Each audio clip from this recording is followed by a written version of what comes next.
Assalamualaikum warahmatullahi wabarakatuh. Untuk kelas pada hari ini, Isnin 30 hari bulan 11, matematik tingkatan 2, cikgu ambil satu bab, bab 13, bab yang terakhir, yang bertajuk kebarangkalian mudah. Jadi sebelum itu, para pelajar mesti mengetahui apa itu maksud kebarangkalian. Buku teks pada muka surat 276, bab 3 pada muka surat 276.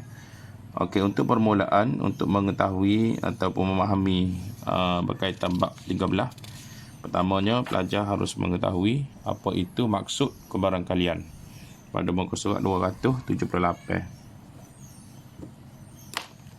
Yang mana kebarangkalian ini, yang dikatakan kebarangkalian ialah kemungkinan berlakunya sesuatu peristiwa. Itu maksud kebarangkalian. Jadi maksud kebarangkalian kemungkinan berlakunya sesuatu peristiwa yang kita kehendaki, dan kebarangkalian untuk berlaku sesuatu peristiwa ni kita akan cari nilai, sama ada nilai itu dalam bentuk pecahan ataupun juga boleh diberi dalam nilai peratusan. Tapi kebiasaannya kalau dalam bab kebarangkalian ni, nilai kebanyakannya nilai dalam bentuk pecahan lah. Jadi nilai kemungkinan berlakunya suatu peristiwa itu kita akan cari nilai yang mana ditunjukkan dalam bentuk pecahan. Okey, yang seterusnya pelajar kena faham pada muka surat 280 yang disebut sebagai ruang sampel. Ni. Apa itu ruang sampel? Okey.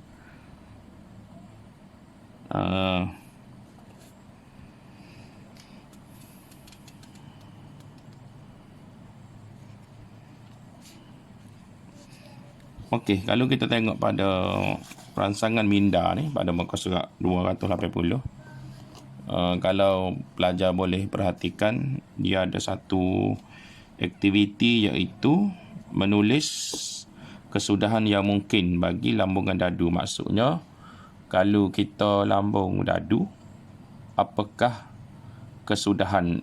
Kesudahan ni maksudnya keputusan lah. Apakah kemungkinan keputusan yang kita boleh perolehi. Jadi kalau tengok sini, perbincangan dia sini ialah dia kata dia suruh bincangkan kesudahan yang mungkin. Maksudnya apa keputusan yang kita mungkin boleh dapat bagi lambungan sebiji dadu adil. Jadi sini dia tegas, sini dia bagi penerangan apabila sebiji dadu adil di lambung, nombor yang tertera boleh jadi. Maksudnya bila kita lambung dadu, kemungkinan kita boleh akan dapat nombor 1, mungkin kita boleh dapat nombor 2, mungkin kita boleh dapat nombor 3, mungkin kita boleh dapat nombor 4, mungkin kita boleh dapat nombor 5, dan juga mungkin kita boleh dapat nombor 6. Ada 6 nombor, tetapi kita hanya boleh dapat salah satu lah daripada 6 nombor ni. Apabila kita melambung melambung sekali sebiji dadu. Jadi maka sini dia ayat, maka senarai kesudahan. Maknanya senarai kesudahan maknanya semua kemungkinan yang kita akan peroleh bila lambungan dadu ialah nombor 1, 2, 3, 4, 5 dan 6. Senarai kesudahan ni maknanya semua kemungkinan yang kita boleh perolehi. Jadi ruang sampel ni nak memberi maksud ruang sampel lah. Ruang sampel bagi lambungan dadu adil ialah 1, 2, 3, 4, 5, 6. Jadi ruang sampel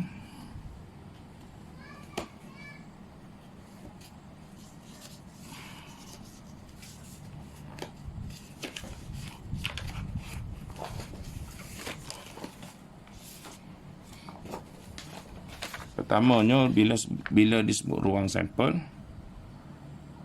dia akan menggunakan simbol. Dia akan guna simbol S besar. Jadi kalau pelajar tengok S besar, itu maksudnya ruang sampel lah. Jadi ruang sampel ni bermaksud senarai kesudahan. Okey, ayat yang mudah kita faham. Senarai kesudahan ni maksudnya semua kemungkinan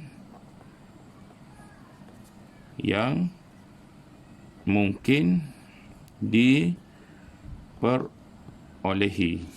Semua kemungkinan yang mungkin diperolehi. Maksudnya, kalau kita lambung sebiji dadu tadi, mungkin kita dapat nombor 1, nombor 2, nombor 3, atau nombor 4, atau nombor 5, atau nombor 6.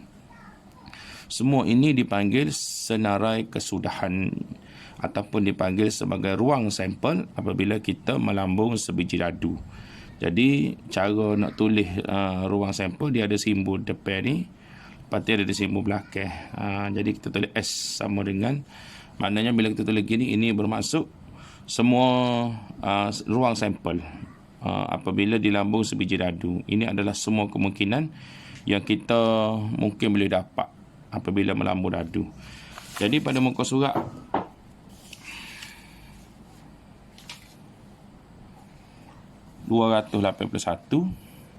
di sini memberi nota kepada kita, iaitu apa itu ruang sampel. Ruang sampel ialah set semua kesudahan. Set ni maknanya jujukan nombor lah, ataupun kumpulan semua kesudahan yang kita mungkin boleh perolehi. Itu dimaksud ruang sampel.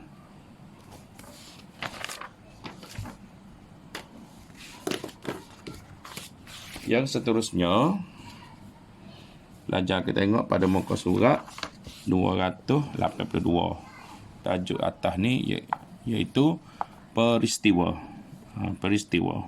Apa itu peristiwa? Okey. Di sini dia bagi definisi peristiwa ialah set kesudahan yang memenuhi syarat. Okey. Cikgu akan tulis sedikit secara ayat mudah. Bila sebut peristiwa, ini akan merujuk kepada kesudahan yang diingini ataupun yang kesudahan yang dikehendaki oleh soalan. Itu maksud peristiwa. Kesudahan yang kita nak, yang diingini, ataupun kesudahan yang dikehendaki oleh soalan. Itu merujuk kepada apabila disebut sebagai peristiwa.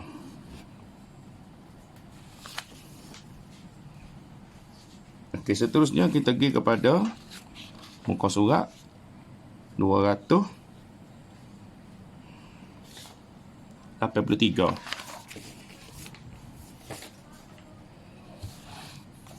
Tengok contoh pak.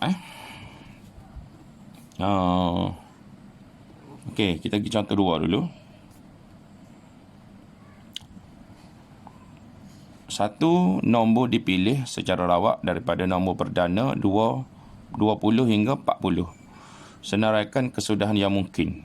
Senaraikan kesudahan yang mungkin maknanya senaraikan semua kesudahan yang mungkin akan berlaku ataupun yang kita panggil sebagai ruang sampel.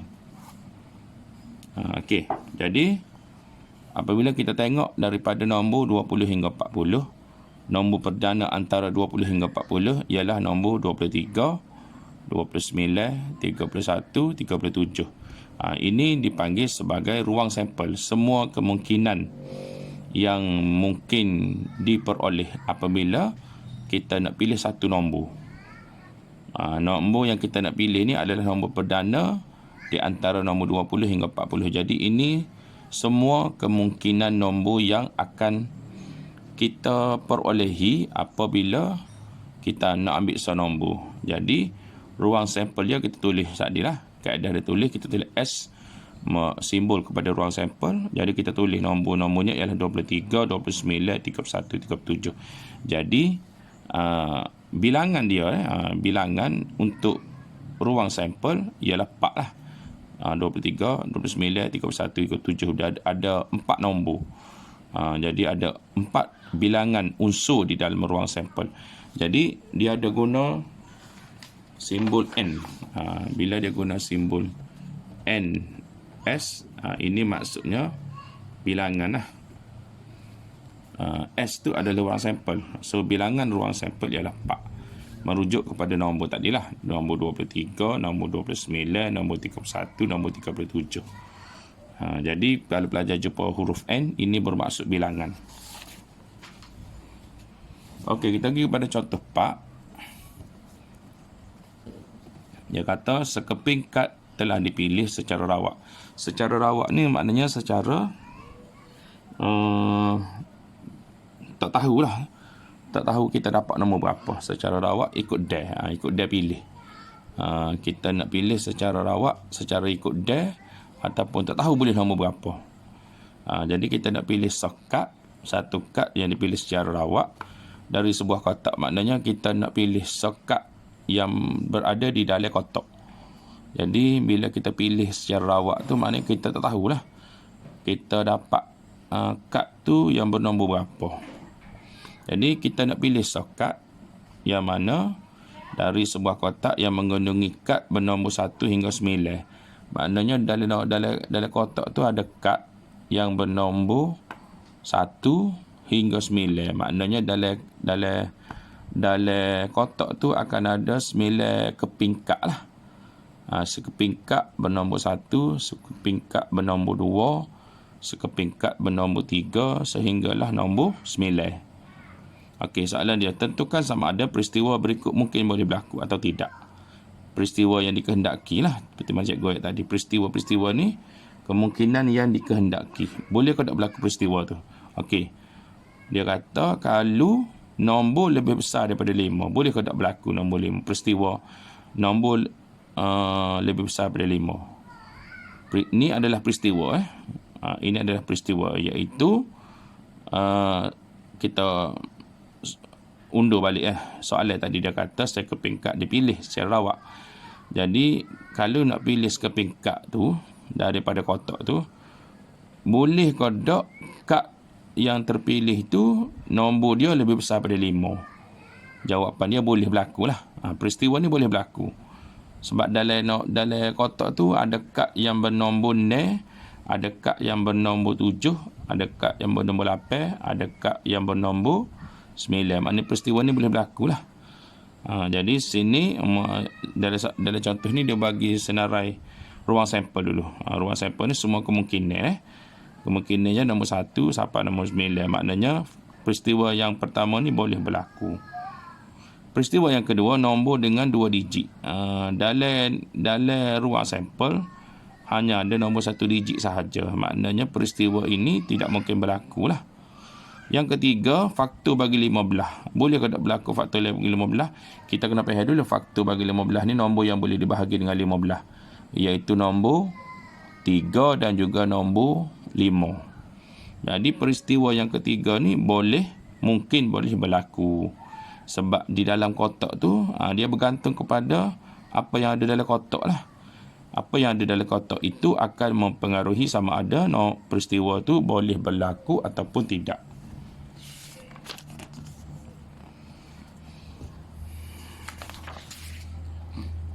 Okey, seterusnya pelajar boleh buka pada muka surat 286. Hak ni kita nak pergi kepada formula. Kita belajar dalam bab 13 lah. Iaitu formula dia kebarangkalian bagi peristiwa A berlaku. Kita nak cari nilai kebarangkalian peristiwa A itu berlaku. Nak cari nilai dia ialah kita cari NA, iaitu bilangan kepada peristiwa A itu berapa. Lepas tu kita bahagi dengan bilangan ruang sampel. Kita ambil bilangan peristiwa A itu berapa, bahagi dengan bilangan sampel. Maka kita bahagi dua tu, kita dapatlah kebarangkalian berlakunya peristiwa A. Okey, contoh 7. Lagi mana nak guna formula ni, kita tengok contoh 7. Sebiji apple diambil dari sebuah kotak yang mengandungi, dalam kotak tu ada 25 apple hijau dan 35 apple merah. Jadi dalam kotak tu ada 25 apple warna hijau, 35 apple warna merah. Jadi dalam soalan tu dia suruh ambil sebiji apple. Sebiji apple diambil. Jadi hitung kebarangkalian apple berwarna hijau diambil. So ini adalah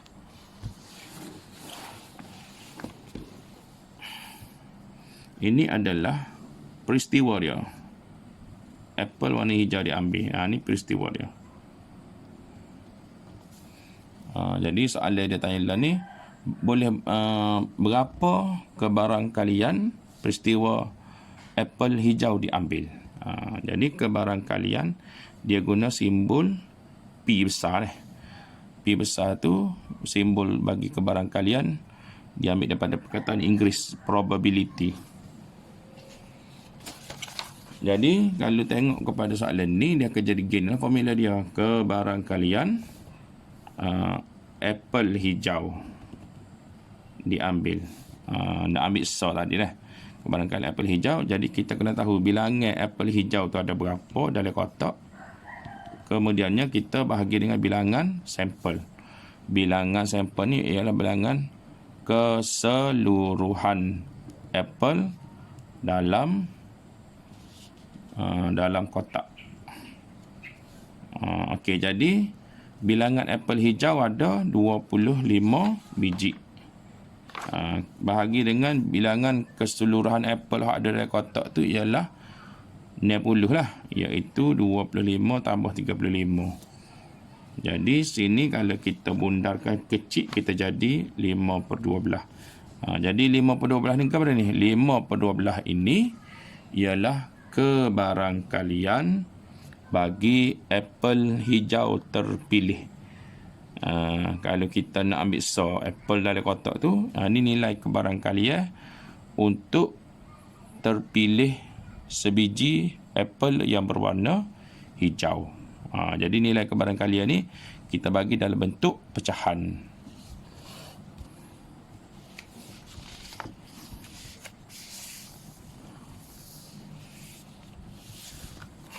Okey, kita pergi contoh yang kedua. Contoh 8.